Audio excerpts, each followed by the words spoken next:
bienvenue sur la première vidéo de ma chaîne Larbacam. Ici on va parler de mécanique, de drift, d'auto. Et cette première vidéo elle a pour but de vous présenter le premier projet, le projet principal de la chaîne et les 2-3 autres projets secondaires. Allez voir et vous allez voir. Allez, maintenant c'est parti. Je vais vous montrer le projet principal. Je vous préviens, c'est une dinguerie. On n'a jamais vu ça sur YouTube.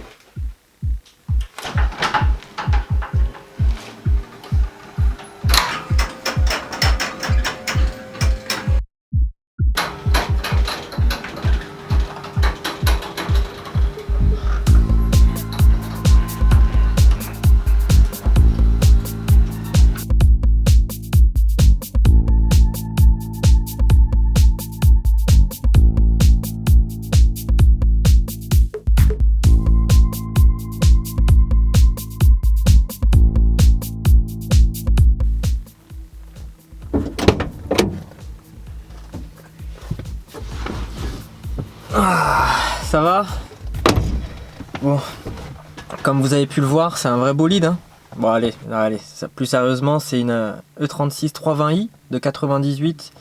Donc, pour ceux qui connaissent pas, c'est un moteur qui développe 150 chevaux, équipé d'un Vanos. Le but de cette caisse, l'objectif principal de cette caisse, ça va être d'en faire une drifteuse.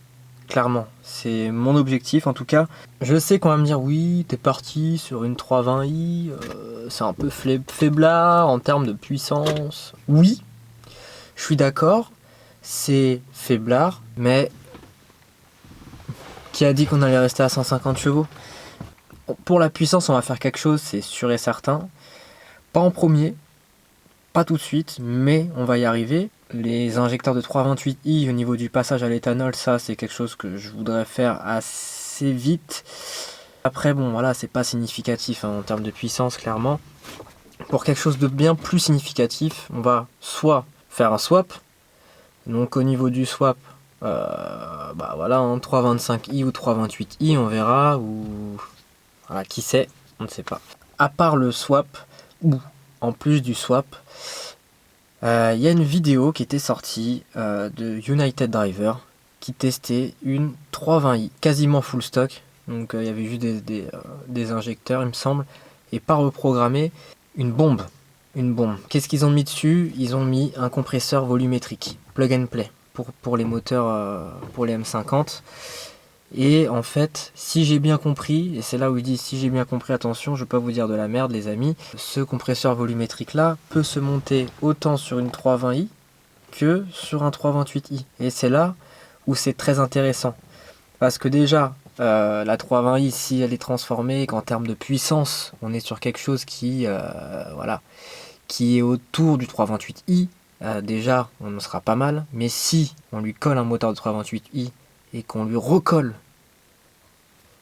le compresseur, voilà, là ça sera vraiment sympa. Ensuite, bien entendu, on aura tout ce qui est pont soudé, combiné fileté, siège baquet, tout, la totale, hein. On va en faire une vraie drifteuse. Là, on démarre de zéro. J'essaie de la réparer, ça je vais vous expliquer tout de suite. La panne, on va la vider. Là, je vais vous montrer, mais bon, là, je sais pas si vous voyez, mais là, j'ai déjà commencé à enlever le ciel de toit, donc là, on est sur la tôle directement. Après, là, c'est le bordel, tout ça, c'est tout au niveau. Il y a tous les pare-chocs, il y a la traverse. Déjà, ça va sortir de la voiture, mais tout le reste au niveau de la banquette, tout ça, ça va dégager, clairement. Maintenant, on va parler de la panne. Faut savoir que c'est un véhicule que j'ai acheté il y a 1 an pour me faire la main en mécanique. Et quand je l'ai acheté, je ne savais pas qu'il y avait la panne. J'aurais pu le savoir, mais je ne le savais pas. Mais bon, pour le prix où je l'ai acheté, honnêtement, je vais pas me plaindre. En gros, elle a des gros ratés.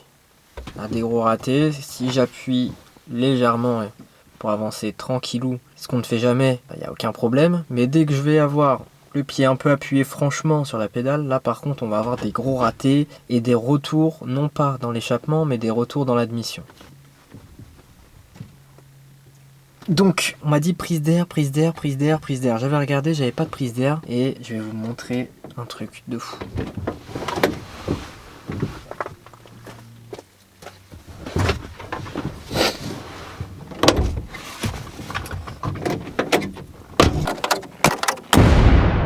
Donc voilà, quand j'ai fait mes recherches par rapport à ce problème-là, tout le monde disait voilà, prise d'air, prise d'air, prise d'air.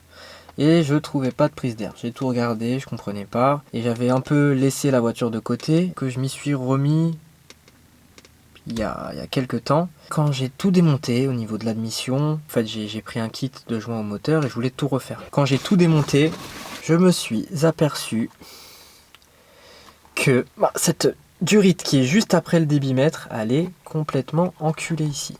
Donc, j'en ai acheté une autre. Est-ce que ça va régler les problèmes? Je sais pas. On verra ça dans une autre vidéo, de toute façon, où je vais tout remonter. Mais d'abord, il faut que je répare quelques conneries, parce que j'ai fait plein de conneries. Et une fois qu'elle sera réparée, c'est là où on va être vraiment dans le vif du sujet, et où on va pouvoir la préparer en partant du coup de zéro. On va pouvoir tout faire sur cette voiture. Tout faire. Donc on va voir ensemble tous les problèmes qu'on rencontre lorsqu'on veut faire une drifteuse. Préparer une drifteuse, ça va être drôle, il va y avoir plein de choses. J'ai extrêmement hâte. Ça les amis, c'était le projet principal. Maintenant, comme je vous ai dit, il y a plusieurs projets secondaires. Parce que ça coûte cher, le drift, et qu'il faut financer cette auto. Donc je vais vous montrer ça tout de suite. Allez.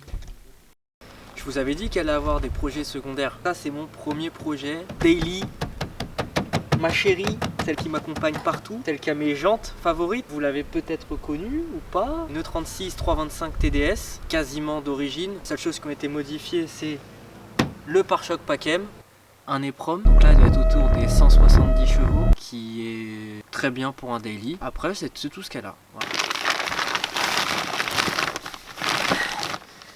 Elle a aussi une baguette M.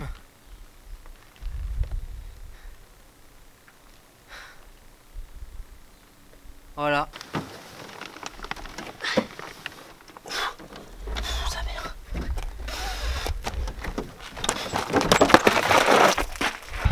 Du coup, cette voiture, c'est un peu spécial parce que je sais pas vraiment quoi en faire exactement. Il y a un jour où j'ai envie de la garder. Un jour j'ai envie de la vendre, un jour j'ai envie d'en faire une caisse de run, je sais pas. Donc ça on va le voir au fur et à mesure des vidéos. Je pense quand même que je vais l'augmenter un petit peu en puissance, peut-être augmenter un peu la pression turbo, mais ça voilà, on y reviendra en détail dans une vidéo qui sera dédiée à cette voiture. On passe directement au C25.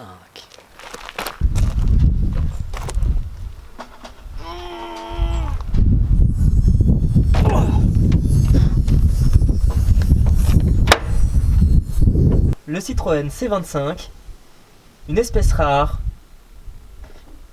Je sais pas. Du coup, je vais vous faire ça grossièrement. Dessus, il y avait pas mal de fuites d'huile, donc j'ai commencé à travailler et à refaire un peu au niveau du moteur, tout nettoyer et autres. Maintenant, il faudrait la rendre OK pour le contrôle technique. Ensuite, la vendre pour acheter un plateau, les gars. Et une fois que j'aurai le plateau, c'est-à-dire que on pourra aller quand on veut aux events et on pourra bouger avec la voiture et faire des trucs de ouf. Donc ça on va la voir en détail après hein, dans d'autres vidéos, mais pas tout de suite.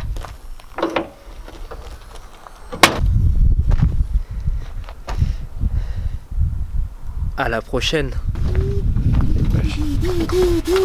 Tu fais quoi gros? Tu fais quoi?